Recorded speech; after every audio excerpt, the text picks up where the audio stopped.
तुमको पेटीज खानी है, 20 रुपए की पेटीज है, तुम्हारे पास 10 है, सामने वाले के पास 10 है, तो आयनिक बॉन्ड में क्या करेगा, और वो मिनरल का पार्ट हो गई जिसको निकालने में हमें फायदा है, ताकि फिर जैसे उस पर कोटिंग चढ़ जाएगी स्टील की, तो फिर वो उसके बाद भैया भैया भैया मेरे को NO3 के साथ भागने दो, मेरे को भागने दो, कहता बच्चा बेटा।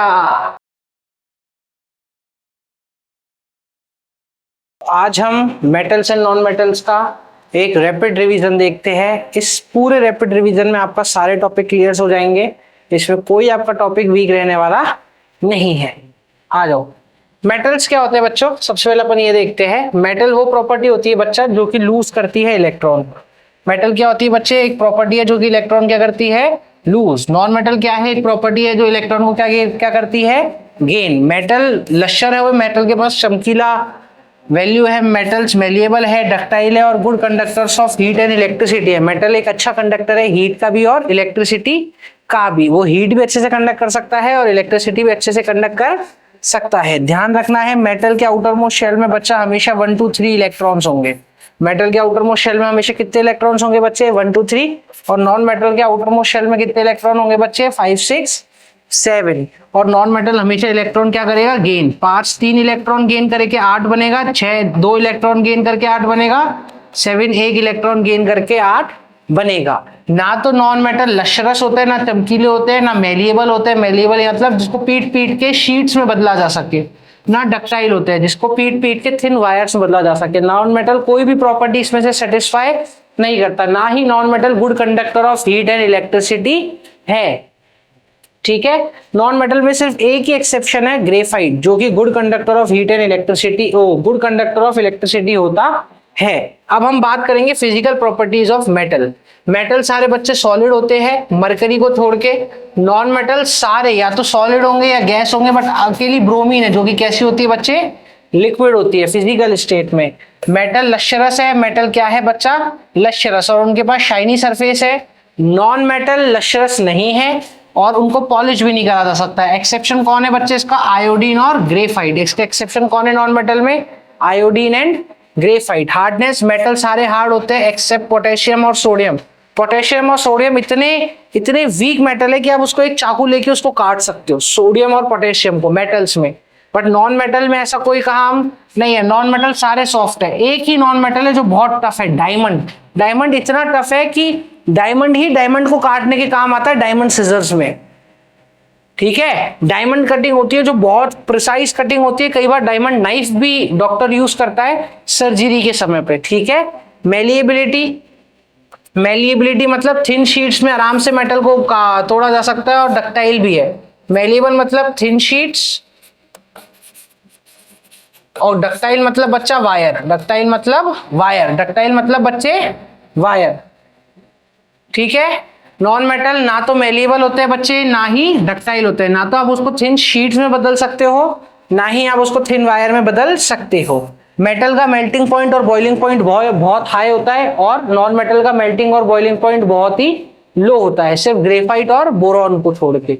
ठीक है, नॉन मेटल्स की हाई डेंसिटी होती है, नॉन मेटल की लो डेंसिटी है। Metal good conductor of electricity है, non metal good conductor of electricity नहीं है। ग्रेफाइट मैंने तुम्हें पहले ही बता दिया एक्सेप्शन है। सोनोरस मतलब आप जब भी उस पर टंग टंग टंग टंग करोगे तो आपको उसमें से मेटल आवाज आएगी। कैसी आवाज आएगी बच्चा, मेटल, तो उसको बोलते हैं सोनोरस। और नॉन मेटल सोनोरस भी नहीं है। कोई भी 4 प्रॉपर्टी याद कर लो।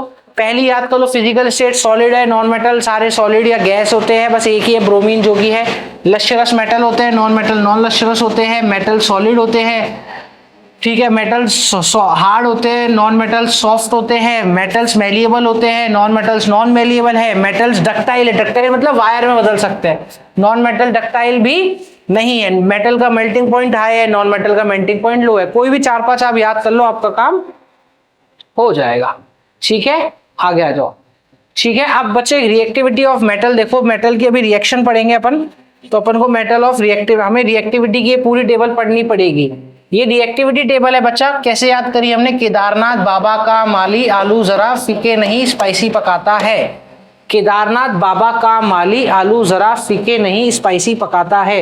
K for potassium, Na for sodium, Ba barium, Ca calcium, Mg magnesium, Al aluminium, Zn zinc, Fe iron, Ni निकल, Sn होता है बच्चा अपना टिन।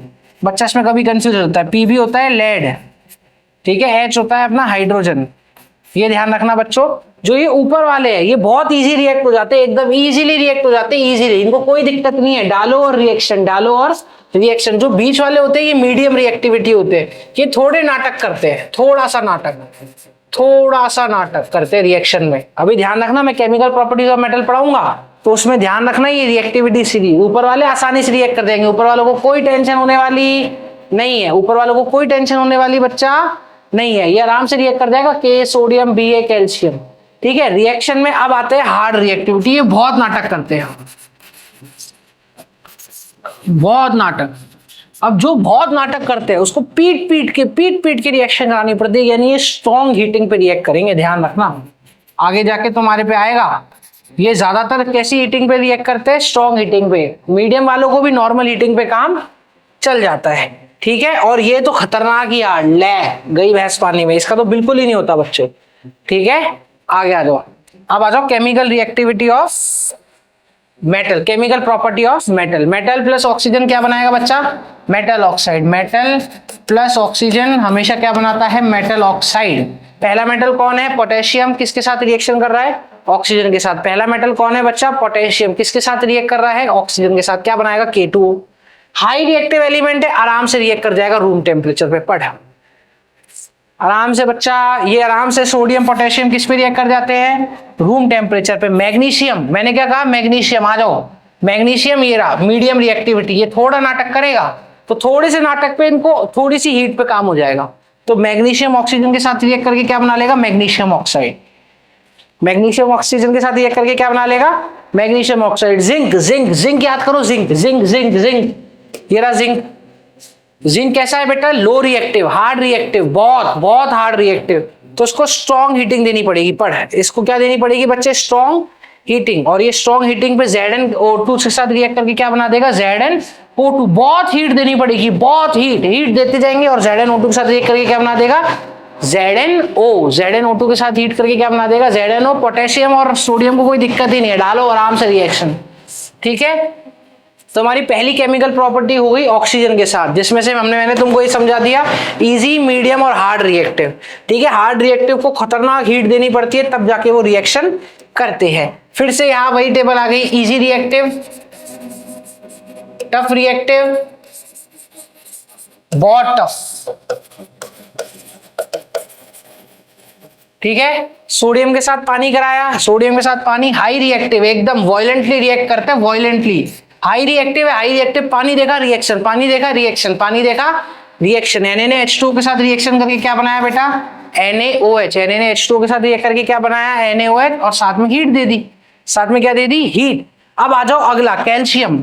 अब कैल्शियम आराम से, कैल्शियम भी थोड़ा मीडियम और इजी रिएक्टिव के बीच में आता है, तो कैल्शियम में पानी के साथ रिएक्ट करके क्या बना देता है? CaOH होल ट्वाइस और पानी दे देता है। CaOH होल ट्वाइस और पानी दे देता है। इसके बाद आते हैं, देखो पढ़ो, इसके बाद आता है एल्यूमिनियम, आयरन और जिंक। ये भाई साहब, ये आ गए ताबड़तोड़, ये करते हैं खतरनाक दिक्कत।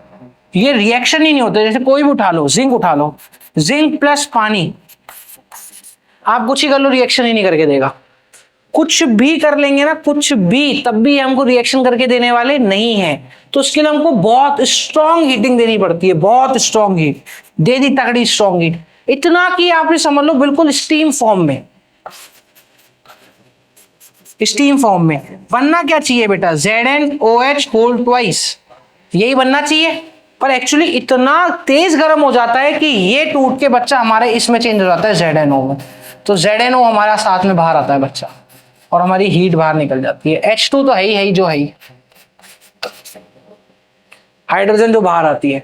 तो ये इतना स्टीम की रिएक्शन की वजह से ये बना दिया बच्चा हमारा ZnOH होल ट्वाइस, और ये हमारी रिएक्शन हो गई पानी के साथ। तो जो आसानी से रिएक्ट कर सकते थे उनने तो रिएक्शन कर ली, Na plus H2O NaOH, Ca plus H2O CaOH whole twice.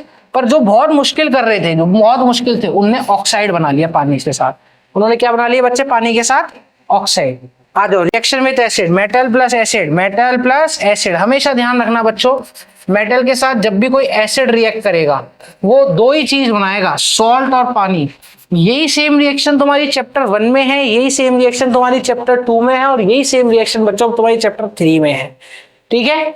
Na और HCl रिएक्ट कर गए, Na किसको भगा ले गया, Cl को, Na प्लस किसको भगा ले गया, बगल वाले माइनस को, NaCl, Mg plus plus minus, Mg plus किसके भगा ले गया, माइनस को, बना दिया MgSO4, Ca प्लस बगल वाला माइनस अपने माइनस को भगा ले गया, किसको बना दिया उसने, CaSO4, K फिर से अपने माइनस को सामने लेके माइनस को भगा ले जाएगा, क्या बना देगा, KNO3, सब में हाइड्रोजन बाहर आएगा, हो गई रिएक्शन।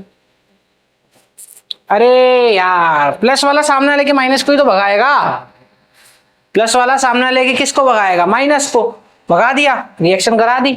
अब फिर से देखो रिएक्टिविटी सीरीज है ये रिएक्शन ऑफ एसिड समझ में आ गया, आगे आ जाओ, सिंपल सा बच्चे सिंपल सी चीज, मेटल वो रिएक्ट करेंगे और नॉर्मल बना देंगे।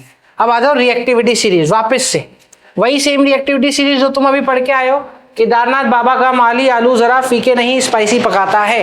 रिएक्टिविटी सीरीज में हमको क्या सिखाती है कि जैसे हम टॉप टू बॉटम आएंगे, जैसे हम टॉप टू बॉटम आएंगे रिएक्टिविटी डिक्रीज होगी, रिएक्टिविटी डिक्रीज होगी मतलब ऊपर वाला ज्यादा पावरफुल होगा नीचे वाले से। above element is more strong than below elements, above element is more strong than बच्चा below elements, ऊपर वाला डिस्प्लेस करेगा नीचे वाले को, ऊपर वाला बच्चे डिस्प्लेस करेगा किसको, नीचे वाले को। जैसे अब कैल्शियम है, कैल्शियम अपने से नीचे सबको उड़ा देगा, उड़ा हट, खत्म गेम तेरा बच्चे, ठीक है। और देख कैल्शियम के बाद के है, के के नीचे तो सब है, के सबको निपटा देता है, चल हट, रिएक्शन से भगा दिया। और देख Fe है बच्चा, Fe अपने नीचे वाले को सबको भगा देता है, भग जा भग जा भग जा भग जा भग जा, उड़ा दिया, सबको उड़ा दिया, देख आया समझ में, Fe सबको उड़ा देगा। और देख Pb है, वो अपने नीचे वाले सबको भगा देता है, भग जा। तो ऊपर वाला इज मोर रिएक्टिव देन नीचे वाला, ऊपर वाला इज मोर रिएक्टिव देन नीचे वाला। देख भाई Na प्लस सॉल्ट सोल्यूशन, दूसरे मेटल का सॉल्ट है, Na plus PbCl2, Na plus ये वाला प्लस ये माइनस, Na अपने प्लस को छोड़ के इस वाले माइनस को भगा ले गया। कब, क्योंकि एक चीज देख, Na सबसे ऊपर है, Pb उसके नीचे है, तो Na एक सेकंड में Pb को भगा देगा, भग जाए यहां से। ज्यादा ताकतवर कौन, ऊपर वाला, उसने Pb को भगा के क्या बना दिया बच्चे, NaCl, उसने Pb को भगा के क्या बना दिया, NaCl। Mg KNO3 के साथ रिएक्ट करेगा, Mg किसके साथ रिएक्ट करेगा, KNO3 के साथ। पहले हम ये चेक करते हैं क्या Mg है, Mg Mg Mg Mg Mg Mg Mg Mg ये रहा, KNO3 ये रहा, ओहो क्या Mg ज्यादा पावरफुल है K से, K सबसे ज्यादा पावरफुल है, देख K सबसे ऊपर बैठा है, सबसे ऊपर K, ये रहा K सबसे ऊपर, K is more powerful than Mg, तो इसमें Mg आएगा K के पास, भैया भैया भैया मेरे को NO3 के साथ भागने दो, मेरे को भागने दो, कहता बच्चा बेटा पावरफुल सीरीज में हमें सबसे ऊपर, कहीं नहीं भगेगा, नो रिएक्शन। Mg गया, रिएक्शन करी, रिएक्शन ही नहीं, क्यों भाई, Mg is less reactive than K, कैसे भगा देगा K को उसके सोल्यूशन से, कैसे भगा देगा, खुद सोचो। आ गया हो इधर Mg प्लस ZnSO4, अच्छा भाई Mg प्लस ZnSO4, पहले ये चेक कर Mg क्या Zn को भगा सकता है क्या, Mg पावरफुल होना चाहिए, Mg Zn, हाँ भाई Mg पावरफुल है, Mg के नीचे है Zn, Mg ने Zn को भगा दिया, SO4 Zn भगा दिया, MgSO4 बना दिया Zn के साथ, बन गई रिएक्शन। अरे आया, आजा Pb plus HCl, Pb is more reactive than Cl, HCl, Pb ने Cl को भगा दिया, H को भगा दिया, PbCl2 और H2 बना दिया, सॉल्ट के साथ हमारी रिएक्शन हो गई, ये सॉल्ट के साथ हमारी रिएक्शन हो गई। आगे आ जाओ, आयनिक बॉन्ड्स क्या होते हैं बच्चे, ऐसे बॉन्ड्स जो कि आयंस के बीच में बनते हैं, एक पॉजिटिव और नेगेटिव आयंस के बीच में जो बॉन्ड बनता है, ऐसे बॉन्ड को क्या कहते हैं, आयनिक बॉन्ड। या हम ये कह सकते हैं जो ट्रांसफर ऑफ इलेक्ट्रॉन से बने, जो ट्रांसफर ऑफ इलेक्ट्रॉन से बने, एक को इलेक्ट्रॉन की जरूरत है, सामने वाले ने दे दी, मेटल क्या करता है, इलेक्ट्रॉन लूज करता है, नॉन मेटल इलेक्ट्रॉन गेन करता है, तो मेटल लूज कर देता है, ले जा मेरे से इलेक्ट्रॉन ले जा, नॉन मेटल करता है ठीक है भाई मेरे को इलेक्ट्रॉन दे दो। तो ऐसे म्यूचुअल अंडरस्टैंडिंग के साथ जो बॉन्ड बनता है उसको क्या कहते हैं, आयनिक बॉन्ड, उसको क्या कहते हैं बच्चे, आयनिक बॉन्ड। अब तुमको पेटीज खानी है, 20 रुपए की पेटीज है, तुम्हारे पास 10 है, सामने वाले के पास 10 है, तो आयनिक बॉन्ड में क्या कहेगा, दोस्त या मैं को भूख नहीं है, एक काम कर तू मेरी जगह तू खाया, तेरा पेट भर जाए मतलब मेरा पेट भरेगा, तो 10 रुपए सामने वाले को दे दिए, तो 10 + 10, तो अब इसमें शेयरिंग नहीं है, अगर शेयरिंग हो जाएगी तो बॉन्ड कोवेलेंट हो जाएगा, इसमें कोई शेयरिंग नहीं है, पूरी पेटी या तो मैं खाऊंगा, पूरी पेटी या तो वो खाएगा, ठीक है, या तो वो प्रॉपर पूरा लूज करेगा, या प्रॉपर मैं पूरा गेन करूंगा, या मैं प्रॉपर लूज करूंगा वो प्रॉपर गेन करेगा। आ गई कहानी समझ में। ये क्या करता है, ये लूज करता है इलेक्ट्रॉन को, ठीक है, और ये सामने वाला इलेक्ट्रॉन को क्या करता है, गेन। नॉन मेटल के बच्चों ध्यान रखना, आउटर मोस्ट शेल में 1 2 3 इलेक्ट्रॉन होते हैं। नॉन मेटल के आउटर मोस्ट शेल में कितने इलेक्ट्रॉन होते हैं? 1 2 3। तो नॉन मेटल लूज कर देगा, नॉन मेटल 1 इलेक्ट्रॉन लूज कर देगा, 2 होगा तो 2 लूज कर देगा, 3 होगा तो 3 लूज कर देगा। नॉन मेटल के आउटर मोस्ट शेल में 5 6 7 3 इलेक्ट्रॉन है, तो 5 वाला 3 गेन करेगा, 5 वाले को 3 गेन करता है, 6 वाला 2 लूप गेन करता है, 7 वाला 1 गेन कर देता है। नॉन मेटल लूज नहीं करेंगे। 5 इलेक्ट्रॉन लूज करने के लिए कितनी एनर्जी चाहिए? इतनी एनर्जी देगा कौन? तो कहता है ठीक है मैं लूज नहीं करूंगा, मैं गेन कर लूंगा, मैं 8 बन जाऊंगा, या तो 0 बनूंगा या 8 बनूंगा। तो नॉन मेटल कहता है हम तो 0 बन जाएंगे, मेटल कहते हैं हम तो 0 बन जाएंगे। 1 2 3 लूज करके 0। नॉन मेटल कहता है ठीक है मैं 8 बन जाऊंगा, 8 बनने के लिए 5 3 लेगा, 6 2 लेगा, 7 1 लेगा। आगे कहानी समझ में? तो ये हमारा क्या बन गया बच्चा? Ionic bond. ये क्या बन गया हमारा? Ionic bond. आयनिक बॉन्ड में मेटल लूज करेगा इलेक्ट्रॉन, और नॉन मेटल क्या कर लेगा? इलेक्ट्रॉन्स को गेन कर लेगा, और नॉन मेटल क्या कर देगा? इलेक्ट्रॉन को गेन कर देगा। तो आयन और कैटायन दोनों मिलकर बॉन्ड बनाएंगे, जिसको हम क्या कहेंगे बच्चे? Ionic bond. Non metal lose कर देगा, मेटल गेन कर लेगा, तो ऐसे मिल जुला के जो बॉन्ड बनेगा उसको क्या कहेंगे? Ionic bond. अब देखो आयनिक बॉन्ड का एक स्ट्रक्चर देख। आयनिक बॉन्ड तुमने देखा होगा, आयनिक बॉन्ड बड़ा फेमस एक बॉन्ड है, NaCl बनाते हैं ना। Na का एटॉमिक नंबर क्या है? 11। Cl का एटॉमिक नंबर क्या है? 17। Na का इलेक्ट्रॉनिक कॉन्फ़िगरेशन बोल 2 8 1। Cl का इलेक्ट्रॉनिक कॉन्फ़िगरेशन बोल 2 8 7। 2 8 7। तो Na के आउटर मोस्ट शेल में 1 इलेक्ट्रॉन, Cl के आउटर मोस्ट शेल में 7 इलेक्ट्रॉन। तो इसका आयनिक बॉन्ड कैसे बनाओगे? तो देख Na इसके आउटर मोस्ट शेल में कितने इलेक्ट्रॉन? 1 इलेक्ट्रॉन, तो इसको 1 से दिखा दिया। Cl के आउटर मोस्ट शेल में कितने इलेक्ट्रॉन? 7। Cl के आउटर मोस्ट शेल में कितने इलेक्ट्रॉन? 7। Ca के आउटर मोस्ट शेल में कितने इलेक्ट्रॉन? 7। देख इसको कॉपी करते हैं, यहां लगाते हैं। अब ये दोनों क्या बनाएंगे? बॉन्ड। अब ये दोनों क्या बनाएंगे? बॉन्ड। अब बॉन्ड बना, Na 1 इलेक्ट्रॉन, Cl को कितने इलेक्ट्रॉन चाहिए? अगर आउटर मोस्ट शेल में 7 है, Ca के आउटर मोस्ट शेल में 7 है, तो उसको 1 चाहिए, इसको 1 लूज करना है, तो Na अपना 1 इलेक्ट्रॉन Cl को दे देगा। अरे 7 है भाई, 7 क्रॉस, टोटल 7 क्रॉस 1 दे दिया, तो Na ने तो लूज कर दिया, तो Na बन गया +1 लूज करने के बाद, +1 बन गया लूज करने के बाद। Cl ने 1 गेन कर लिया, तो जब Cl 1 गेन कर लेगा तो वो क्या बन गया? -1। ये बन गया हमारा आयनिक बॉन्ड, खत्म। Na का 1 इलेक्ट्रॉन बच्चे किसके पास चला गया? Cl के पास। Na ने 1 इलेक्ट्रॉन दिया, किसके पास चला गया? Cl के पास। एक और देख, आजा, अभी समझ में आ जाएगा। MgCl2 बनाएंगे हम। Mg का एटॉमिक नंबर 12, यानी इसका इलेक्ट्रॉनिक कॉन्फ़िगरेशन 2 8 2। ये 2 इलेक्ट्रॉन लूज करेगा, क्यों? क्योंकि मेटल है। Cl का इलेक्ट्रॉनिक कॉन्फ़िगरेशन 17 2 8 7। इसको 1 इलेक्ट्रॉन चाहिए, ये 2 लूज करेगा। तो देख Mg के पास 2 इलेक्ट्रॉन है, तो हमने बना दिए Mg 2 क्रॉस। Mg 2 क्रॉस, क्योंकि इसका आउटर मोस्ट शेल में कितने इलेक्ट्रॉन है? 2, तो 1 और 2। Mg क्या बन गया बच्चे हमारा? 2 क्रॉस। ये बन गया Mg 2 क्रॉस। आ गया। Cl कितने हैं? Cl के आउटर मोस्ट शेल में 7 इलेक्ट्रॉन, तो Cl के आउटर मोस्ट शेल में 7, 1 2 3 4 5 6 7।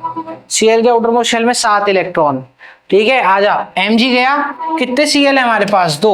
Mg को 2 इलेक्ट्रॉन लूज करने, और Cl को 1 इलेक्ट्रॉन चाहिए, तो 1 Cl आया, इसने ये वाला इलेक्ट्रॉन ले लिया, इससे ले लिया।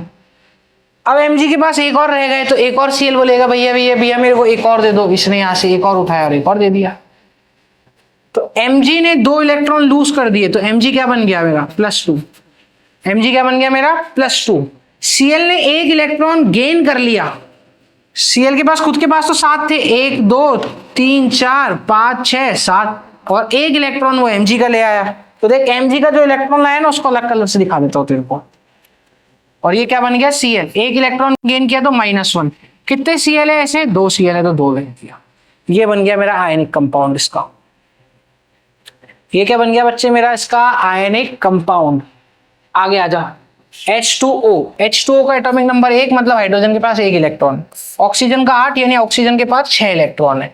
तो ऑक्सीजन को कितने की जरूरत है? ऑक्सीजन को 2 जरूरत, 2 इलेक्ट्रॉन की नीड है, 2 इलेक्ट्रॉन की नीड है, 2 इलेक्ट्रॉन की नीड है। ऑक्सीजन को 2 इलेक्ट्रॉन की नीड है, तो एक हाइड्रोजन से ले लेगा, ले एक हाइड्रोजन से उठा लिया, और एक हाइड्रोजन से ले लिया, तो 6 थे, एक ले लिया 7, एक और हाइड्रोजन से और ले लेगा। टोटल कितने हो जाएंगे? ऑक्सीजन के पास 6 थे, एक हाइड्रोजन से ले लिया 7, दूसरा हाइड्रोजन से ले लिया 8। तो हाइड्रोजन ने जब लूज करा, आ जाओ देखो, हाइड्रोजन ने तो एक इलेक्ट्रॉन लूज कर दिया तो हाइड्रोजन बन गया हमारा प्लस। ऐसे कितने हाइड्रोजन थे हमारे? 2 हाइड्रोजन थे। ऑक्सीजन ने कितने इलेक्ट्रॉन गेन किए? 2। 6 तो खुद के पास से डॉट डॉट 2 गेन कर लिए, तो ये बन गया हमारा -2। ये बन गया हमारा आयनिक कंपाउंड H2O का। ठीक है, आगे आ जाओ। अब properties of ionic compound, physical nature कैसा होता है? ये क्रिस्टलाइन, सॉलिड और हार्ड होते हैं। क्यों? क्योंकि इनके बीच में स्ट्रॉन्ग बॉन्डिंग है। Ionic bond is a strong bond, तो इनके बीच का जो फिजिकल स्टेट है, फिजिकल नेचर है, वो सॉलिड होगा। ठीक है, सॉल्युबिलिटी, ये ज्यादातर पोलर सॉल्वेंट में होते हैं सॉल्युबल। ज्यादातर कैसे सॉल्वेंट में होते हैं? पोलर सॉल्वेंट, जैसे कि वाटर। ये इनसॉल्युबल होता है अल्कोहल या बेंजीन या अल्कोहल या ऐसी चीजों में अगर तुम डाल दोगे आयनिक कंपाउंड तो वो सॉल्युबल नहीं होगा। जैसे कि अल्कोहल में नमक डाल दे, वो घुलेगा ही नहीं। तुमने देखा कभी अल्कोहल में नमक नहीं डाल के पीते? क्यों? क्योंकि आयनिक कंपाउंड है, वो घुलता ही नहीं है। ठीक है, मेल्टिंग और बॉइलिंग पॉइंट देख, स्ट्रॉन्ग बॉन्ड है, स्ट्रॉन्ग आयनिक बॉन्ड है तो ज्यादा होगा इसका आयनिक बॉन्ड। ठीक है, ऐसे याद करो। इलेक्ट्रिकल कंडक्टिविटी देखिए, आयन से मिलके बना है, तो अगर ये आयन से मिलके बना है तो उसकी इलेक्ट्रिकल कंडक्टिविटी ज्यादा होगी। अब एक इलेक्ट्रॉन करंट कौन फ्लो कराता है? आयन से तो कराते हैं, इसके आयन से बना है तो इसकी इलेक्ट्रिकल कंडक्टिविटी बहुत अच्छी है। आगे बात समझ में? ठीक है, अब हम पढ़ते हैं बच्चों अकरेंस ऑफ मेटल। अब हम पढ़ेंगे अकरेंस ऑफ मेटल। अब बच्चों टॉपिक आता है अकरेंस ऑफ मेटल। अब बच्चों टॉपिक क्या आता है? Occurrence of metal. अब मेटल जो है वो निकलता है अर्थ की सरफेस से। मेटल कहां से निकलता है? अर्थ की सरफेस से। अब अर्थ में तो बहुत सारी चीजें निकलती है, जो अर्थ से चीजें निकली उसको हम बोलते हैं बच्चा एलिमेंट्स या मिनरल्स। क्या बोलते हैं? मिनरल्स। जो अर्थ से निकले एलिमेंट्स उसको क्या बोलेंगे हम बच्चा? मिनरल। मिनरल क्या होगा? जो अर्थ की सरफेस से निकलेगा। अब मिनरल क्या होगा? जो अर्थ की सरफेस होगा। अब मिनरल में बहुत सारे हैं, जिंक, मैग्नीशियम, कार्बन, ऑक्सीजन, सब कुछ उस मिनरल के अंदर है। ठीक है, तो जो भी अर्थ की सरफेस से निकलेगा अपन उसको क्या बोलेंगे? मिनरल। फिर उसके बाद आता है ओर। ओर क्या होती है? ओर बच्चे होती तो मिनरल ही है। ओर क्या होती है? होती तो मिनरल ही है, बट और वो मिनरल होती है जिसको, ऐसे समझो, और वो मिनरल का पार्ट हो गई जिसको निकालने में हमें फायदा है। अब देख, मिनरल निकला, एक ही मिनरल में 10 तरीके की चीजें। अब 10 तरीके को चीजों को निकालने में हमको टाइम तो लगेगा, हमारे पैसे भी खराब होंगे। और सपोज कर, हमने सपोज सोना है, उस सोने को निकालने में 1 लाख रुपए खर्च कर दिया और सोने की वैल्यू है टोटल 10,000 रुपए, तो वो मिनरल हो गई। बट यही मिनरल में से अगर हम सोना निकालते, 1 लाख रुपए खर्च करके हमको 2 करोड़ का सोना मिलता, तो वो होती ओर। तो अगर हम मिनरल में से प्रॉफिटेबली एक एलिमेंट को निकाल सके जो कि हमको प्रॉफिट दे सके, तो उस चीज को क्या बोला जाएगा बच्चे? ओर। क्या कहता है? Ore are those mineral which contain very high percentage of particular metal, और metal can be profitably extracted from that. कोई एक हाई परसेंटेज ऑफ मेटल होना चाहिए, ऐसा नहीं 2% करके मेटल है या कोई एलिमेंट है तो हम उसको और बोल देंगे, नहीं। हाई परसेंटेज में मेटल होना चाहिए और उसको निकालने से हमें क्या होना चाहिए? फायदा। उसको निकालने से हमें क्या होना चाहिए? फायदा। उसी को हम क्या बोलेंगे? और। तो एक बात ध्यान रखना बच्चे, एक क्वेश्चन सीबीएसई में बनता है, क्या सारे और मिनरल है? हाँ, मिनरल और का सब पार्ट ही तो है, पर क्या सारे मिनरल और है? नहीं। अरे कोई भी चीज मिनरल होगी, उसके अंदर 1% हो गया तो मेरे किसी काम का नहीं है। बट मिनरल का एक सब पार्ट कौन है? ओर। तो और मिनरल है, बट सारी मिनरल और नहीं है। ऐसे मिनरल जिसमें 100 ग्राम है और 100 ग्राम में 1 ग्राम अलग अलग सारे एलिमेंट है, तो वो हमारे किसी काम की नहीं है, फेंक देंगे हम तो उसको। इसमें निकालू भी, मेहनत भी करूं, उतने पैसे भी मेरे को नहीं मिले। आ गया और मिनरल में मतलब समझ में तुम्हें? आ जाओ। अब एक्सट्रैक्शन कैसे करेंगे मिनरल्स का? अब मिनरल का एक्सटेंशन, जो मेटल्स का एक्सट्रैक्शन है वो कैसे करेंगे? मेटल को हमने 3 तरीके में तोड़ दिया। लो रिएक्टिविटी सीरीज जो बॉटम में है, मीडियम रिएक्टिविटी सीरीज जो मिडिल में है, हाई रिएक्टिव सीरीज जो टॉप में है। मेटल को हम क्या करने वाले बच्चा? एक्सट्रैक्ट। हमारे पास आ गया पूरा, हमने अर्थ से निकाल लिया। अब हमको उसको क्या करना है? एक्सट्रैक्शन करना है। अर्थ से पूरी एक एलिमेंट की वो निकाल ली, एक बड़ी सी भट्टी थी, और हमें उसको क्या करना है बच्चा? एक्सट्रैक्ट करना है। एक्सट्रैक्ट करने के लिए हमने इसको 3 पार्ट में तोड़ दिया, मीडियम, बॉटम और टॉप। मीडियम, बॉटम और टॉप। मीडियम, बॉटम और टॉप। ठीक है, आगे आ जा। अब देख ऊपर वाले एलिमेंट्स कौन से होंगे बच्चा? ऊपर वाले एलिमेंट्स ये रे, देख ये सब आ गए हमारे टॉप रिएक्टिव, ठीक है, टॉप। ये हो गए हमारे मीडियम रिएक्टिव और ये हो गए हमारे low reactive. 3 elements, top, medium और लो। सबसे पहले इनका एक्सट्रैक्शन सीखेंगे। चला जा, सबसे पहले आ जा लो रिएक्टिव एलिमेंट्स का। सबसे पहले हम किसका एक्सट्रैक्शन सीखते हैं? लो रिएक्टिव एलिमेंट्स का। अब लो रिएक्टिव एलिमेंट्स को एक्सट्रैक्ट करना बहुत इजी है, वैसे ही लो रिएक्टिव होते हैं ज्यादातर। जो लो रिएक्टिव है देख, जैसे कि गोल्ड, ये सिल्वर, ये पता है तुम्हें इस फॉर्म में मिलते ही नहीं है, ये खाली नेटिव फॉर्म में मिलते हैं, किसी के साथ बॉन्ड वॉन्ड बनाए हुए नहीं मिलते, ये खाली ही मिलते हैं, ठीक है। पर लो रिएक्टिव में आ जाते, कितना इजी है, कुछ नहीं है। लो रिएक्टिव मेटल को निकालने का इजी सा तरीका है, हीट कर दो। लो रिएक्टिव मेटल को निकालने का इजी सा तरीका क्या है? हीट। सपोज Hg है, मरकरी को हमको निकालना है। मरकरी कैसे मिली हमें अर्थ के अंदर? HgS, सल्फाइड की फॉर्म में HgS। कुछ मत कर, ऑक्सीजन डाल, हीट कर। कुछ मत कर, ऑक्सीजन डाल, हीट कर। लो रिएक्टिव मेटल को निकालने का इजी तरीका, हीट कर दो। हीट कर दिया, HgO बाहर आ गया। क्या बाहर आ गया? HgO। हमको क्या चाहिए? हमको चाहिए Hg, खाली Hg। ये क्या बाहर आ गया इसमें? HgO। फिर HgO को कुछ मत कर, हीट कर दे। फिर HgO को कुछ मत कर, हीट कर दे, और फाइनली हमको हमारा Hg मिल गया, तो रिएक्शन खत्म, बस। लो रिएक्टिव मेटल को कुछ मत करो, हीट कर दो। एक और एग्जांपल देख, कॉपर का एलिमेंट है, कॉपर की ऑक्साइड है Cu2S। कुछ मत करो, ऑक्सीजन डाल, हीट कर, Cu2O आ गया। हमको क्या चाहिए? हमको चाहिए Cu। क्या Cu2O हमारे काम का है? नहीं, Cu2O हमारे काम का नहीं है, तो हम Cu2 को वापस हीट कर देंगे, और क्या बाहर आ गया हमारा बच्चा? Cu। तो Cu हमारे काम का है। दोनों में हमने क्या कर दिया? हीट कर दिया, तो सल्फर हमारा ऑक्सीजन में बदल गया। फिर ऑक्सीजन को हीट कर दिया तो हमारा मेटल मिल गया। तो लो रिएक्टिव तो बहुत ही इजीली निकालना है, कुछ मत करो, इनको अकेले हीटिंग से ही निकाला जा सकता है, इनमें और कुछ माथाफोड़ी करनी नहीं है। मीडियम रिएक्टिव में, मीडियम रिएक्टिव में 2 तरीके की ओर मिलती है, एक मिलती है सल्फाइड ओर और एक मिलती है कार्बोनेट ओर। तो सल्फाइड ओर को निकालने का तरीके को बोलते हैं बच्चे रोस्टिंग। रोस्टिंग किसकी ओर होगी? सल्फाइड की। रोस्टिंग किसकी ओर होगी? सल्फाइड की। और कार्बोनेट की ओर को निकालने के मेथड को बोलते हैं कैल्सिनेशन। जैसे MgS सल्फाइड और roasting, ZnS roasting, FeS sulphide और रोस्टिंग, PbS, सारी सल्फाइड और, इन सब के लिए मेथड को क्या बोलेंगे? रोस्टिंग। रोस्टिंग वो मेथड जो सल्फाइड की ओर को निकलने के काम आता है। बेइज्जती करने को रोस्टिंग नहीं कहते, सल्फाइड ओर को रोस्टिंग कहते हैं। कैल्सिनेशन जिसके पास कार्बोनेट है, जिसके पास कार्बोनेट है, ऐसी ओर को क्या कहा जाएगा? कैल्सिनेशन। कार्बोनेट को हटाने का मेथड कैल्सिनेशन, सल्फाइड को हटाने का मेथड रोस्टिंग, ठीक है। अब एक मीडियम रिएक्टिव का एग्जांपल लेते हैं, जिंक का। एक कोई मीडियम रिएक्टिव का एग्जांपल हमने क्या लिया बच्चे? जिंक का। जिंक डाला, सल्फाइड की ओर है तो उसको बोलेंगे रोस्टिंग। कुछ मत कर, जिंक डाल के इसको हीट कर दो ऑक्सीजन के साथ। जिंक डाल के इसको क्या कर दे? ऑक्सीजन के साथ हीट कर दिया।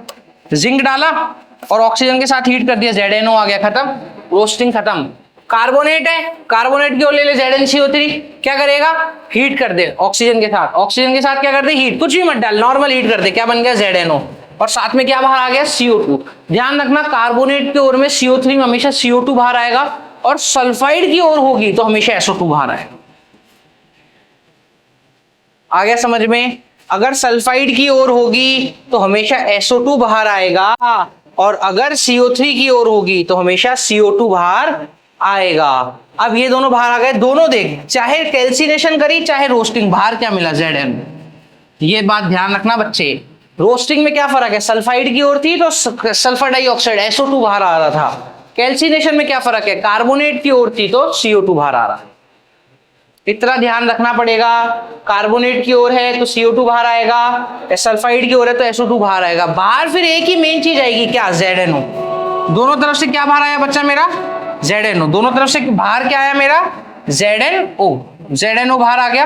अब कैल्सिनेशन और रोस्टिंग खत्म। अब मीडियम रिएक्टिव का सेकंड स्टेप सेम है। जो ZnO आपका बाहर आ गया उसको कार्बन से रिएक्ट करा दो, तो कार्बन क्या करेगा? इसका ऑक्सीजन लेके भाग जाएगा। कार्बन ऑक्सीजन लेके भाग गया और Zn हमें खाली मिल गया। तो हम Zn ही तो निकालना चाहते थे और Zn हमारा आ गया, हो गया हमारा एक्सट्रैक्शन।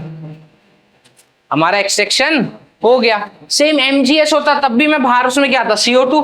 और MgCO3 आता तो उसमें भी क्या बाहर आता? CO2। हमारे पास आता क्या? MgO।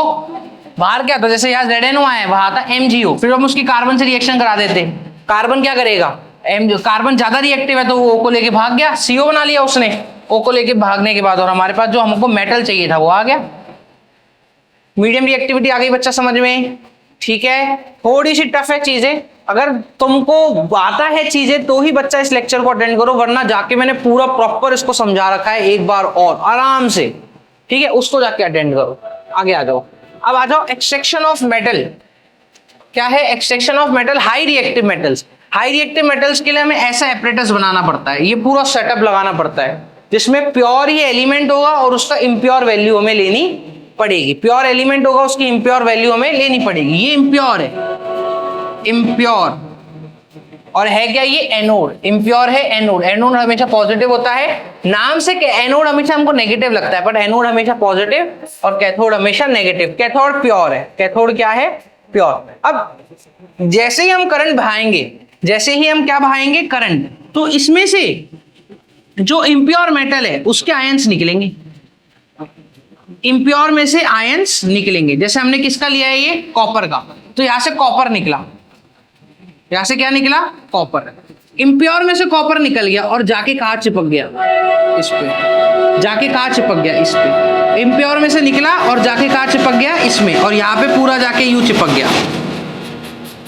इसमें निकला और जाके पूरा यूं चिपक गया। आई बात समझ में? ये निकला कॉपर, यहां से भी कॉपर निकला, जाके यूं चिपक गया। इम्प्योर निकला, कॉपर जाके यूं चिपक गया, और धीरे धीरे ये प्रॉपर पूरा खत्म हो जाएगा। और जो इम्प्योरिटी है, वो नीचे की तरफ बैठ जाएगी, यहाँ पे नहीं, इम्प्योरिटी तो यहाँ बैठेगी। और जो ये इम्प्योरिटी बैठेगी इसको बोला जाएगा एनोड मड। क्या बोला जाएगा? Anode mud. एनोड मड ही क्यों? क्योंकि सारा इम्प्योरिटी तो हमारे पास एनोड पे, एनोड ही तो हमने लिया है। अरे ये हाई रिएक्टिव जो एलिमेंट्स होते हैं ना, हाई रिएक्टिव, जैसे कि पोटेशियम, सोडियम, उसके लिए यूज करते हैं ऐसे मेथड को। एक ले लेते हैं उसका इम्प्योर और एक ले लेते हैं उसका प्योर, और इम्प्योर में से एलिमेंट निकलता जाता है, इस पे चिपकता जाता है। 12th की फिजिक्स में भी एक्सपेरिमेंट कराया जाता है, ठीक है। तो ये तुम्हारा एक्सट्रैक्शन ऑफ मेटल हो गया खत्म। जैसे कि जिंक, कॉपर और इन सब के लिए बच्चा यूज करते हैं इसको, ठीक है। और इसमें एनोड बनाते हैं, एनोड इम्प्योर होता है और कैथोड प्योर होता है। और एनोड से सारी इम्प्योरिटी निकल के कहाँ जाके चिपक जाती है? कैथोड पे, और लास्ट में बच जाता है एनोड मड। और एनोड मड बेटे ऐसे तुम समझ रहे हो मिट्टी नहीं, इसमें मिलता है गोल्ड, इसमें मिलता है हमको प्लेटिनम, इसमें मिलता है हमको सिल्वर, मड में। तो केमिस्ट्री वालों की मिट्टी इतनी भी सस्ती नहीं होती, बकायदा महंगी मिट्टी है, ठीक है। तो तुम्हारी एक्सट्रैक्शन खत्म हो गया। फिर बेटा इसके बाद आता है कोरोजन। कोरोजन क्या होता है? किसी भी एलिमेंट का नेचर के साथ रिएक्शन करके उसका खत्म हो जाना।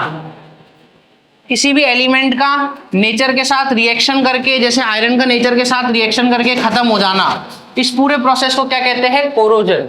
Degradation of metal due to reaction with environment is known as corrosion. Degradation of degradation of metal due to reaction with environment is called corrosion. अब कोरोजन के लिए एक कहानी है कि सिर्फ पानी कोरोजन नहीं करेगा, सिर्फ हवा कोरोजन नहीं करेगी। अकेला अगर पानी में लोहे को डुबो दो तो पानी कोरोजन नहीं करेगा, सिर्फ हवा कोरोजन नहीं करेगी। पानी और हवा अगर दोनों हुए साथ में तो कोरोजन होगा। आगे गाने समझ में? पानी और हवा दोनों का साथ होना बहुत जरूरी है कोरोजन होने के लिए। अब कोरोजन को बचाया कैसे जा सकता है? गैल्वेनाइजेशन कर दो। गैल्वेनाइजेशन मतलब उसको आयरन के ऊपर उस पे कोटिंग चढ़ा दो। क्या है? उस पे कोटिंग चढ़ा दो जिंक, ताकि फिर जैसे उस पे कोटिंग चढ़ जाएगी जिंक, तो फिर वो उसके बाद कोरोजन शो करने वाला नहीं है। या फिर उसके ऊपर रेड ऑक्साइड का पेंट कर दो। तुमने देखा होगा कई लोहे होते हैं उन पर रेड ऑक्साइड का पेंट हो जाता है, वो भी एक तरीका है।